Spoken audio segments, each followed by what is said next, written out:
नमस्कार. हळद रुसली कुंकू हसलं ह्या मालिकेच्या अपडेटमध्ये आपल्याला पाहायला मिळत आहे. इथे बाळजाबाईने चोरी केली असं अनुसयाने आरोप लावलेला असतो.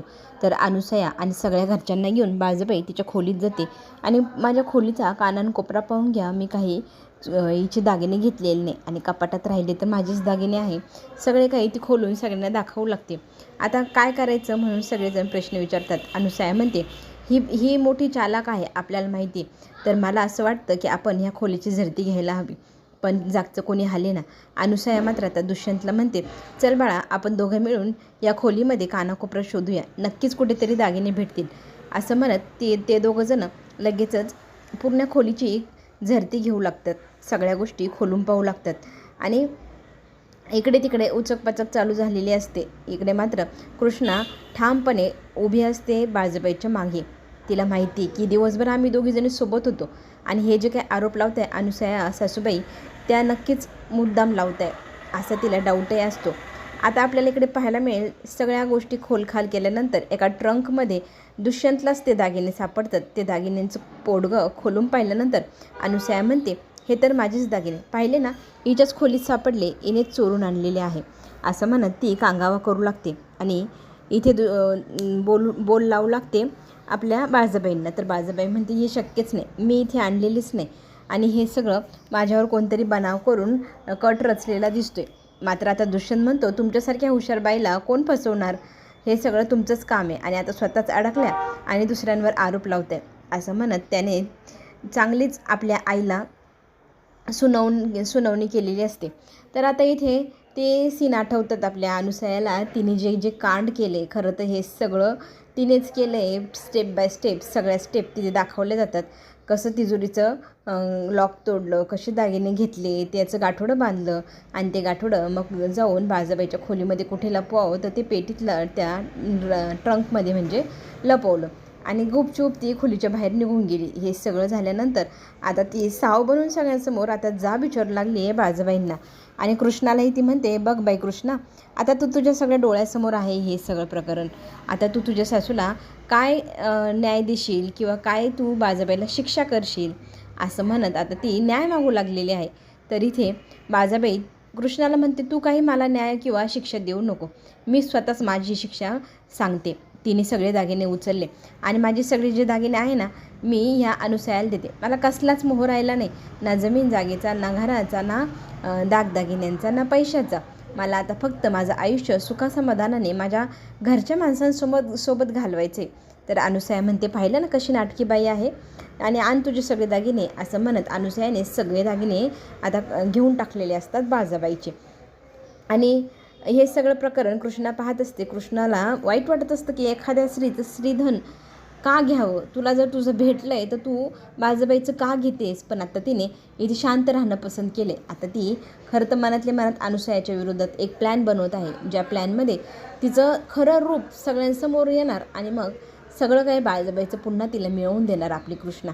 आता इथे कृष्णासाठी एक दागिना बाळजाबाईने जो बाजूला काढून ठेवला होता तो काढला आहे आणि तो देऊ करते कृष्णाला. कृष्णा, हा दागिना आपल्या घराण्याचा पारंपरिक दागिना आहे आणि तो मोठ्या सुनेकडनं तिच्या सुनेकडे असं चालत आलेला आहे.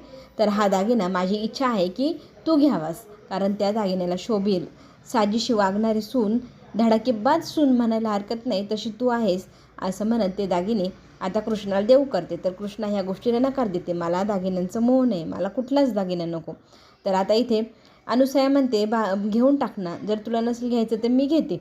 असं म्हटल्या लगेचच आढळराव पाटील कृष्णाला सांगू लागतात, हे बघ, हा दागिना पारंपरिक आहे, तुला मोह आहे किंवा हौस आहे ह्या गोष्टीचा विषयच येत नाही. पारंपरिक दागिन्याला नाही म्हणायचं नसतं, तो परंपरेने चालत पुढे पिढीला जातो. तर हा दागिना तू ठेव. असं म्हटल्यानंतर आढळरावांचा शब्द काय आता इथे कृष्णा मोडत नाही. त्यांच्या शब्दाखातर ते दागिने मग ती घेते. आता इथे ती तिच्या खोलीत आलेली असते आणि दुष्यंत तिच्या मागाहून येतो आणि म्हणतो, तुला फार मोठा शॉक बसला ना, बघ तुझी सासू बाळजाबाई काही सुधारलेली नाही, तुला वाटायचं ती सुधारली असेल, पण तसं काही झालेलं नाही. असं म्हणत तो तिची समजूत काढू लागतो आणि दुष्यंतच्या एकाही प्रश्नाला ती काहीही बोलत नाही. उलटं आता ती दुष्यंतला समजवत आहे की तुम्हाला जे दिसलं ते मला नाही दिसलं आणि जे मला दिसलं ना ते तुम्हाला नाही दिसलं. म्हणजे काय म्हटल्यानंतर इथे कृष्णा सांगू लागते तुम्हाला अनुसया सासूबाईंचा रूप नाही दिसलं, तुम्हाला बाळजाबाईचं रूप दिसलं. मला तरी असं वाटते दिवसभर बाळजाबाई माझ्यासोबत होत्या. तर हे सगळं प्रकरण करायला त्यांना वेळ कुठे मिळाला. दोघीही आम्ही घरी आलो. आम्ही आल्यावर स्वयंपाक केला, जेवण केलं आणि हे सगळं कधी घडलं, एवढा वेळ कधी मिळाला त्यांना. आता इथे बाळजाबाईची पाठ राखीन बोलू लागली असं दुष्यंत म्हणू लागतो. तर इथे तुम्हाला काय समजायचं समजा, पण मी बाळजाबाईला न्याय मिळवून देणार आणि तो लवकरच देईल असं सांगत कृष्णा इथे दुष्यंतला तिचं मत सांगू लागते. दुसऱ्या दिवशी सकाळी सकाळी तुळशीला पाणी घालते कृष्णा आणि देवपूजा चालू असतानाच तिच्याकडे सकाळी सकाळी एक गावातलं प्रकरण येतं. दोघा भावांचं, सख्या भावांचं भांडणाचं प्रकरण असतं.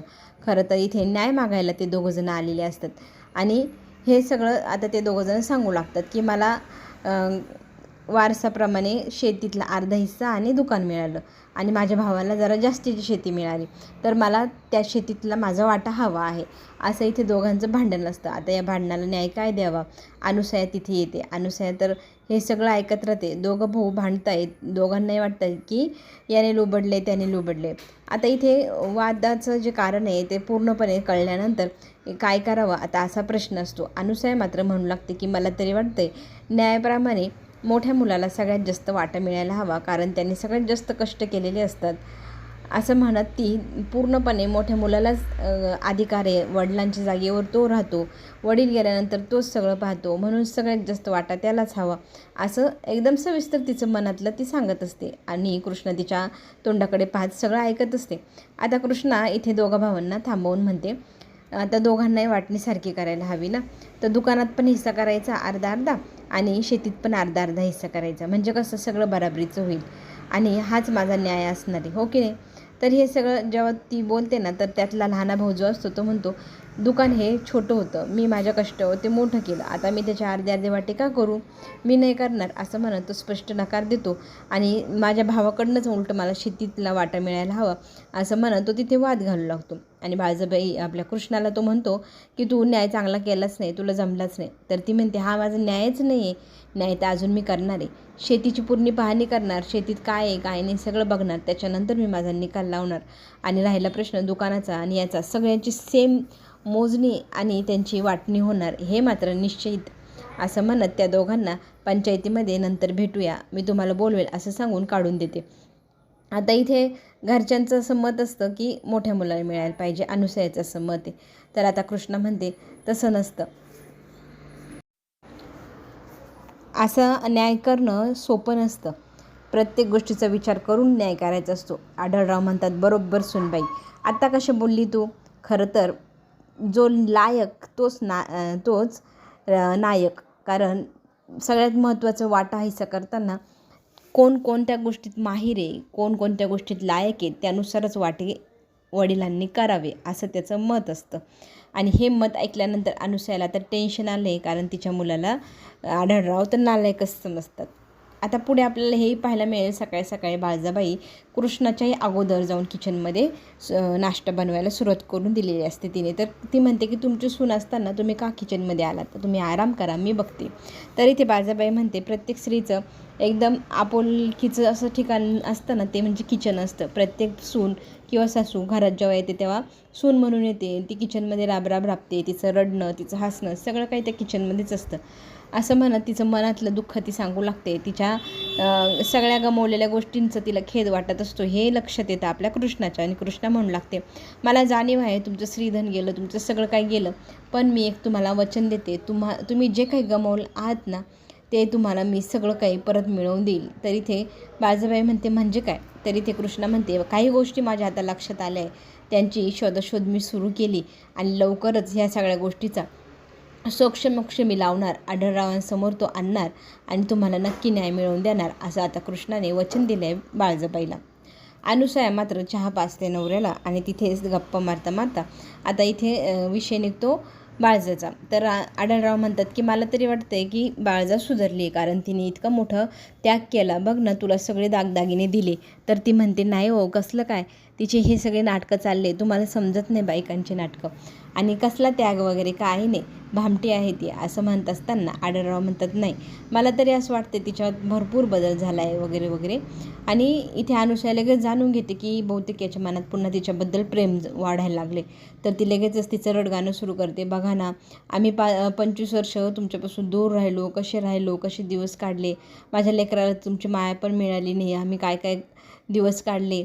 मला आता भीती वाटते की तुम्ही जोपर्यंत जिवंत आहात तोपर्यंत ठीक आहे, नाहीतर नंतर तुम्ही नसताना या घरात कसं होईल माझ्या मुलाचं, त्याला कोणी पुन्हा न्याय देईल का नाही, मान देईल का नाही.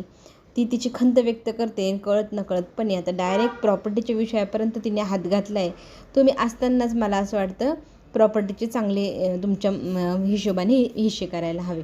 आढळरावांचे ते लक्षात येतं. आढळराव म्हणतात, बापाला सगळं कळतं कोण काय आहे काय नाही, तेव्हा मी जेव्हा न्याय देईल तर तेव्हा दोघांनाही व्यवस्थितच न्याय देईल ना.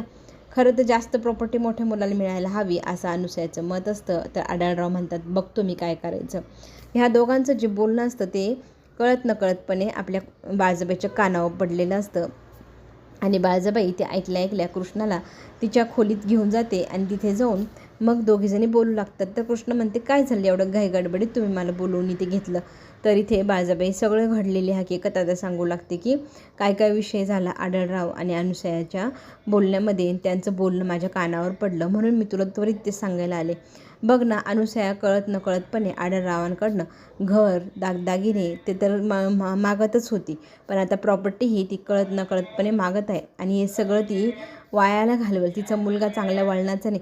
खरं तर मला समीरबद्दल, या घरातला मोठा मुलगा आहे त्याच्याबद्दल काहीच वाटत नाही, कारण त्याला घरात मान मिळायला पाहिजे हे तर मलाही माहिती आहे. पण चुकीच्या मार्गाला तो लागला आहे, तो अगोदर सुधारायला हवा. त्याला सगळं देण्या अगोदर तो वाटोळं करणार नाही याची खात्री करून घ्यायला हवी, कारण पूजासारख्या मुलीशी त्यांनी लग्न केलं तर सगळं वाटोळंच होणार.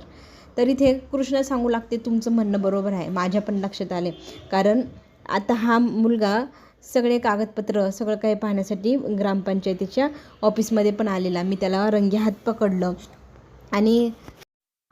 आणि सगळी घडलेली हकीकत तिने सांगितली. आणि समीर खरंच चुकीचा मार्गाला लागला आहे, त्याला अगोदर सुधरवायला हवं. त्याने एका ठेकेदाराकडनं 10 लाख रुपये पण घेतले, रस्त्याचं कंत्राट त्यालाच मिळावं म्हणून. तो माझ्याकडे प्रेशर पण टाकतोय, मला जबरदस्ती पण करतोय. मी हे काहीही होऊ देणार नाही. त्याचा खरा चेहरा आता लवकरच मी माझ्या सासऱ्यांसमोर आणेल आणि त्याला चांगल्या मार्गावर आणण्याचा आम्ही प्रयत्न करू. खरं तर ह्या सगळ्या गोष्टींमुळे आता आढळरावांनी प्रॉपर्टीत हिस्सा दिला नाही, ह्या गोष्टीमुळे अनुसूया संतापते आणि त्याचा राग काढण्यासाठी ती आढळरावांचा खून करायचा विचार करून रात्रीची चाकू घेऊन जाते. त्यांच्या पोटात तो खुपसते आणि त्याच वेळेला पाठीमागून कृष्णा आणि आपली बाळजाबाई, दुष्यंत हे सगळेजण येतात. आणि आता पुढे जो काही ट्विस्ट येणार तो खरंच पाहण्यासारखा राहणार आहे. ते पाहण्यासाठी आपण चॅनलला लाईक करा, सबस्क्राईब करा. कृष्णा आणि बाळजाबाईची जोडी पुढे काय काय धमाल करते तेही पाहूया. आपण पुन्हा भेटू. धन्यवाद.